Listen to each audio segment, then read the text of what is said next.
Hello, my name is Roland Ward, the author of the book Something Must Be Done, A History of the Welsh Land Settlement Society.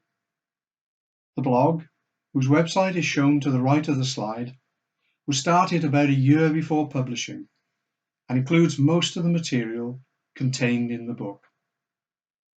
The book is divided between the history and stories of the early settlers and their descendants and can be purchased through the blog website. Please settle back and enjoy the presentation, which begins with a flavour of the South Wales valleys through the male voice choirs, and the video shows the effect the 1930s depression had on the area.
First of all, thanks to Rose, Orpheus, Treorchy, and to Huntley Archives for the video.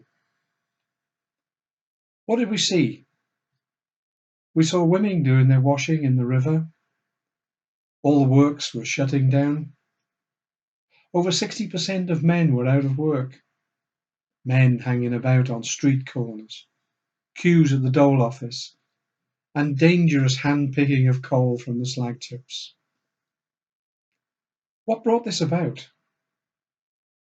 It was the Wall Street crash of 1929, which caused a worldwide slump, a Great Depression that would last for 10 years.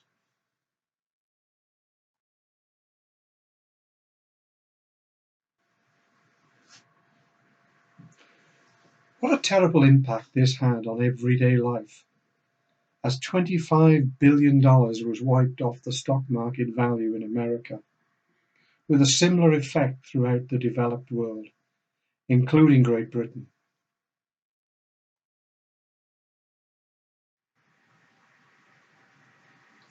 Here is an example of someone who was a victim of those early losses, selling a fine motor car for only $100 because he just needed some cash.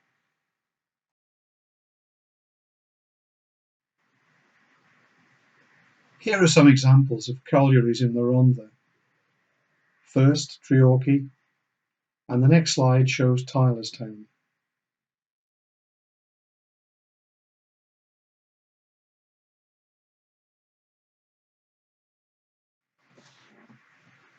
Here is an example of the tough underground conditions in these pits, as colliers were expected to mine by hand.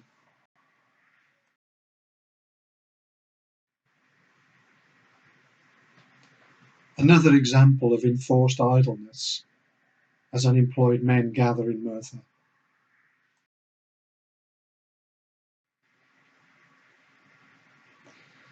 So I have set the scene.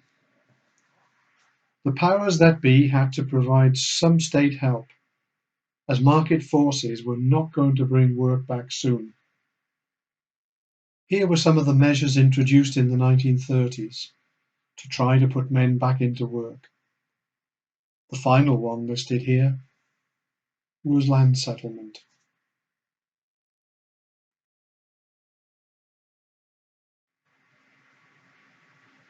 Land settlement had been considered for England a year or two before Wales. There had been a history of settling men on the land in the previous century, although it had never been tried before with the industrial unemployed.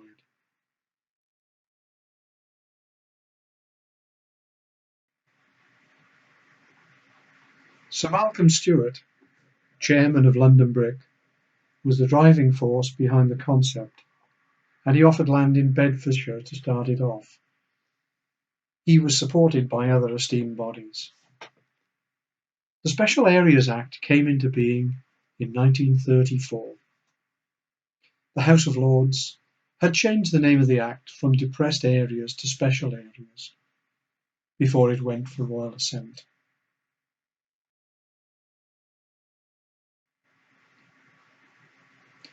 The Land Settlement Association, or LSA, began life in 1934, and the smallholding model was the only type of settlement considered.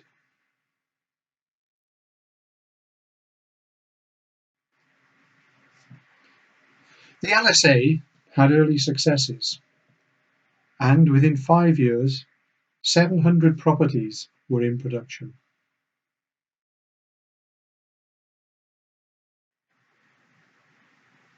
Here is a typical LSA smallholding layout, with house, Dutch lights, glass houses, piggery, and hen house.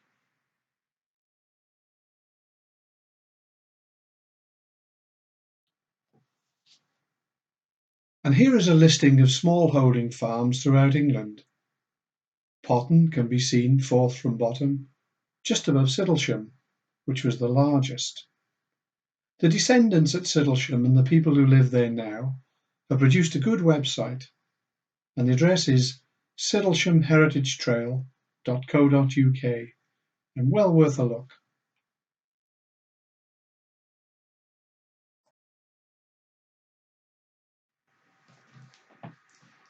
So, we come to the area of most interest to us, the Welsh Land Settlement Society. It was in the south of Wales, particularly the valleys where the coal seams were situated, that had the highest levels of unemployment. Captain Crawshay, who was from near Abergavenny, and quite a different type of person to his infamous ancestor iron barons, had been appointed the Special Areas Commissioner for Wales. He was also keen to take the chair of the Welsh Land Settlement Society. With his close colleagues, he drew up plans for how they could quickly get people settled on the land.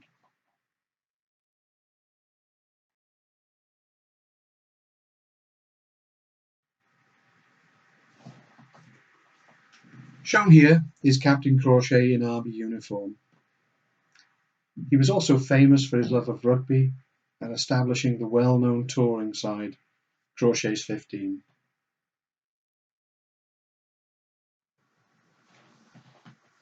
What is left from the Welsh Land Settlement business today? The most visible part, of course, is the housing. The garden villages are still there. The group was incorporated and known as the Welsh Land Settlement Society Limited, which was the holding company of all the individual settlements.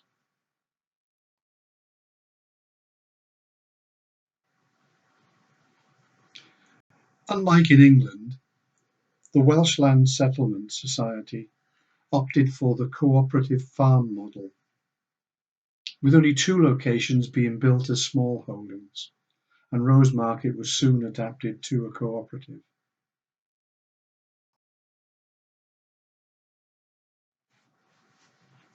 What was the criteria for selecting sites? Ideally, it would need to be around 400 to 500 acres, generally low-lying, free from leasing arrangements with tenant farmers, and close to good-sized markets. It seems that this was more of a wish list than anything, as most sites did not match many of these requirements.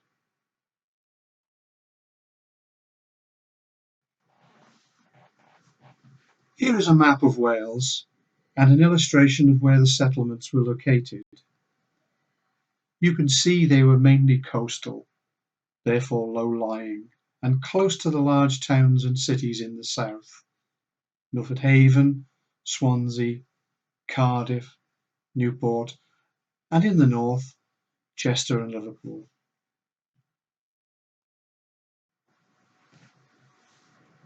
The 2 stages of development included, first, the rearrangement of the farm to suit the cooperative, and at the same time the garden village was built and settlers trained. After a period of time, normally after a little more than a year, and when the settlers began to move in, the cooperative was formed and the central functions established. Men would work in teams as directed by the warden.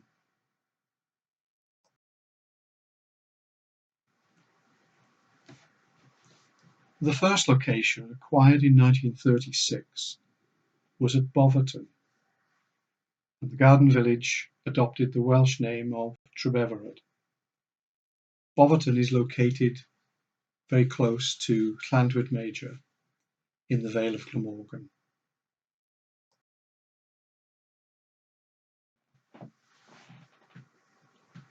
Here is an example of the new housing built at Trebeferod.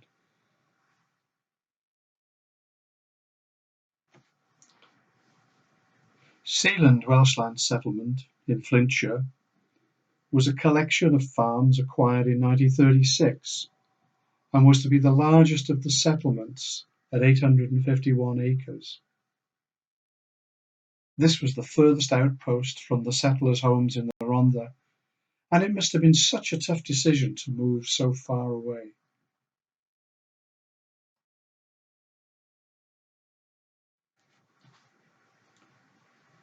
Here we see the 2 main streets of the garden village, North and South Green, soon after the settlement was up to its full complement.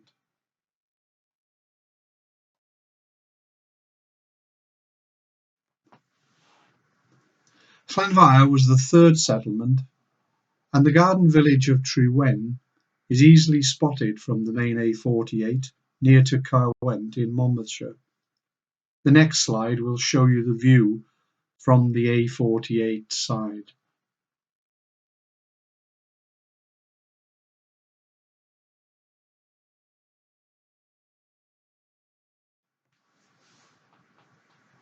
Farm Goch, meaning Red Farm, was situated within a relatively short distance from Boverton, which made it easier to develop. It was quite a small settlement, at just over 200 acres.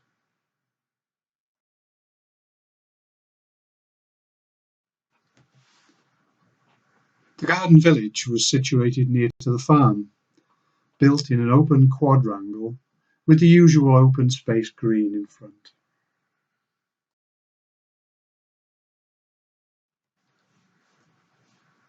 Rosemarket was an amalgam of two farms and originally built as a small holding development, hence the large gardens.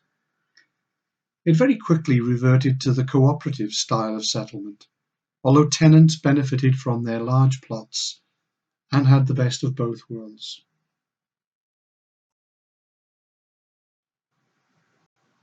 Here are a pair of semis at Rosemarket. Note the large glass house alongside.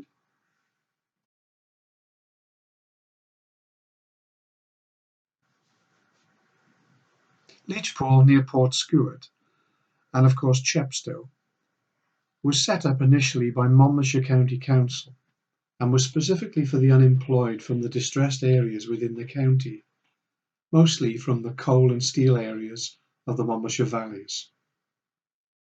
This particular model was a small holding type with central services and became part of the Welsh Land Settlement Society at a very early stage.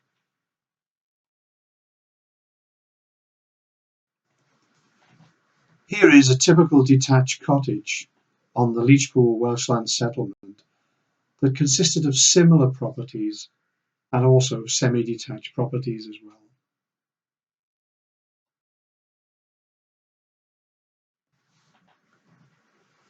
Now you have had a flavour of the Welsh Land Settlement sites, I can go into more detail about the order of events.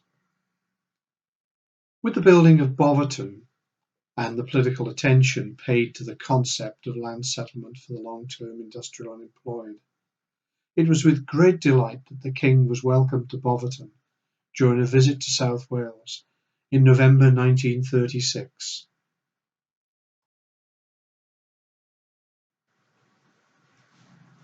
Here is the visitor's book from the memorable day, the 18th of November 1936. Note that the actual book was for the King only, with his entourage, including David Lloyd George, signing on a separate piece of paper to be pasted into the book later.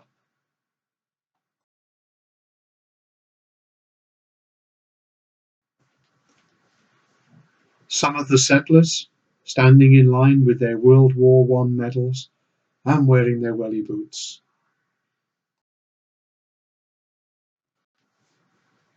Here the King is seen visiting one of the Trebeverett houses in the garden village.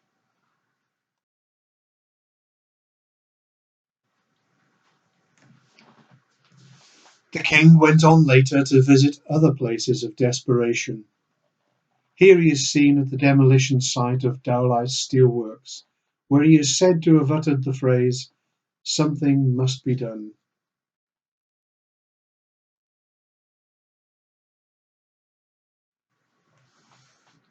Our famous Welsh former Prime Minister, David Lloyd George, was very keen on the idea of land settlement and eagerly got himself around the fields meeting all the settlers and their families.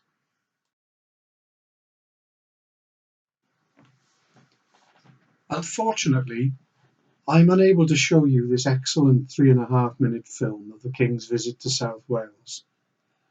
But if you follow the link on the slide, you can see it for yourself on the British Pathé News website. Please note the archway of leeks that the settlers make for him.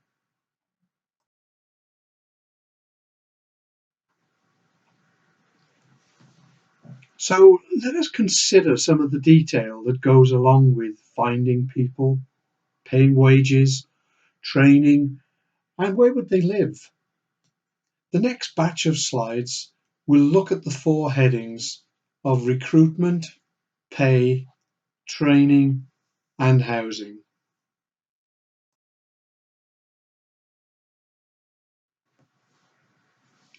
Generally, recruitment took place in the labour exchanges through posters and leaflets. Often, the counter clerks would put forward the idea to people signing on. A typical settler would be around his mid-30s to 40s and have a family. Captain Crawshay actually conducted many of the interviews himself, with his staff visiting their homes to report on suitability. Often the decision to move was taken by the family, as illustrated in the next slide.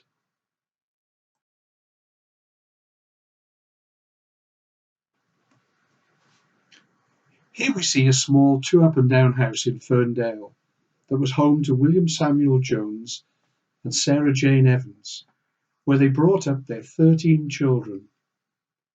A number of these ended up as settlers on the Welsh Land Settlement at Sealand in Flintshire, and the next family tree slide shows they lived near to one another as well as working side by side in the fields.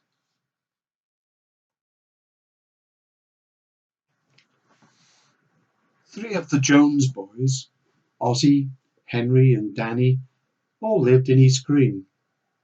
They were aged 34, 30 and 26 respectively in 1937, so a little younger than the suggested age range. As an aside, two of the older boys were exceptional boxers, Harold and Bryn.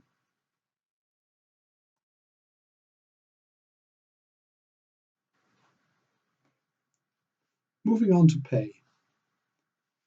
During training, the settlers earned the equivalent of their unemployment pay and advanced to an agricultural wage when the cooperative was set up.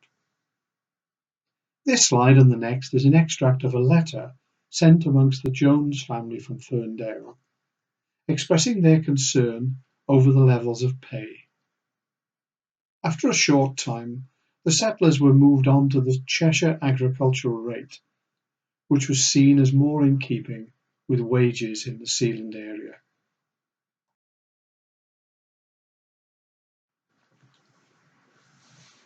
Edie mentions the lack of a bonus, as they had at Boverton, which was purely down to the poor standard of the land when the cooperative started, leading to low yield on crops. A bonus would have gone some way to improve their living standards. Edie mentions that Danny was hoping to get the job of lorry driver.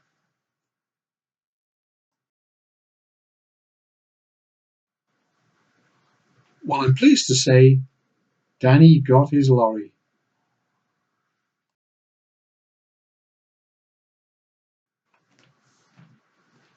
A lot of the men were not physically fit for working on the land, which on the settlements was very labour intensive. The extent of the training was to address the need for fitness, as well as learn about market gardening, etc., and that is why it often lasted more than a year. Some men who had gone to the settlements after a period of time decided it wasn't for them, and they dropped out and went home.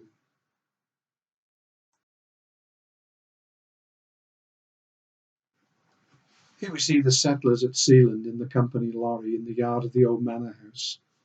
The next 6 slides show men in training and learning their craft.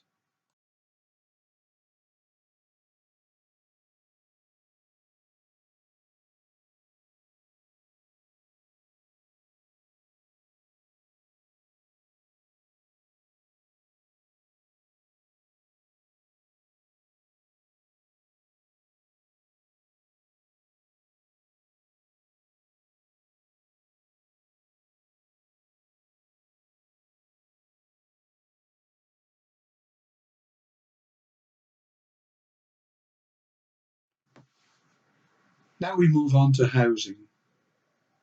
The Welsh Land Settlement Society used a well-known and highly regarded Cardiff architect, T. Alwyn Lloyd to design the houses for each location and the layout for the number of houses needed. For their time, they were very modern and comfortable, with running hot water and good sanitation. Although the Leechpool residents had a particular issue with their WCs, which were earth closets and seen by the settlers to be somewhat primitive.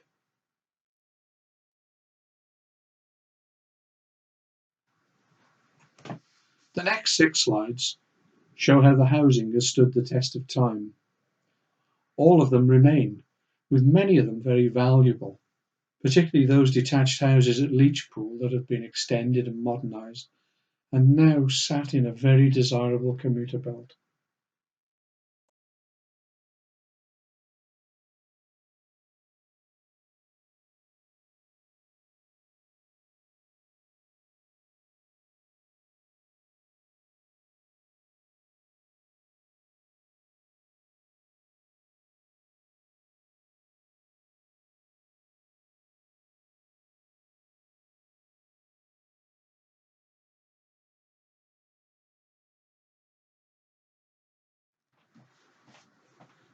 Let us now consider the period of time the Welsh Land Settlement Society was trading.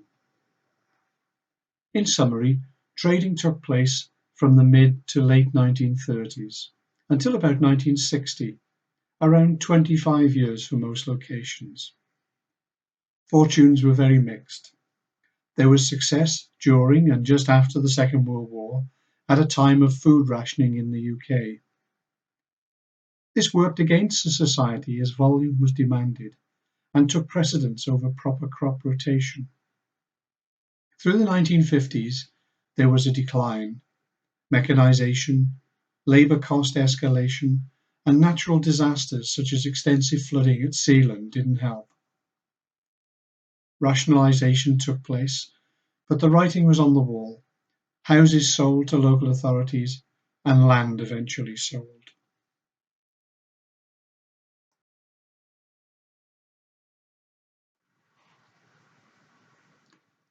The following slides show how the community came together outside of work and how they entertained themselves.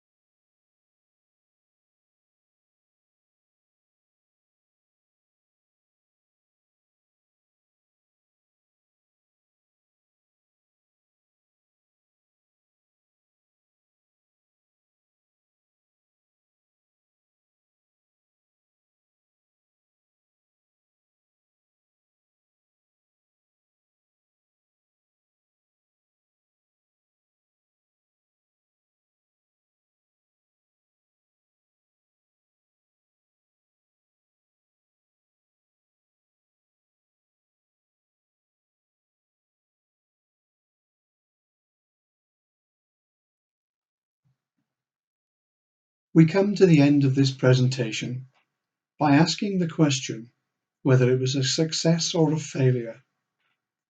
It begs the question, how do you measure success? Is it about how long it lasts for? In this case, no more than the period of the first leases, about 25 years. Is it about getting people into long-term employment, whatever the cost? Certainly this was a very costly venture, at about £1,800 per settler and his family.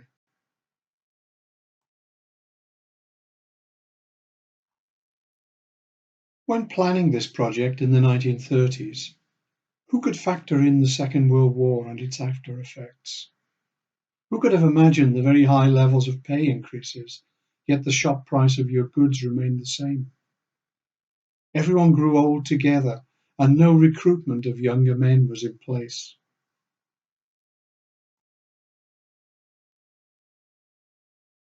Therefore, on purely a financial basis, it was not a success. Boverton was the only settlement to end up in surplus. Costs per job were high. Yet somehow, those desperate politicians and civil servants who needed to ensure that something must be done were able to create 300 jobs at a very bad time in our history. Let us not forget as well the spirit and sense of togetherness created by those settler communities that continues to enrich our lives today through their descendants.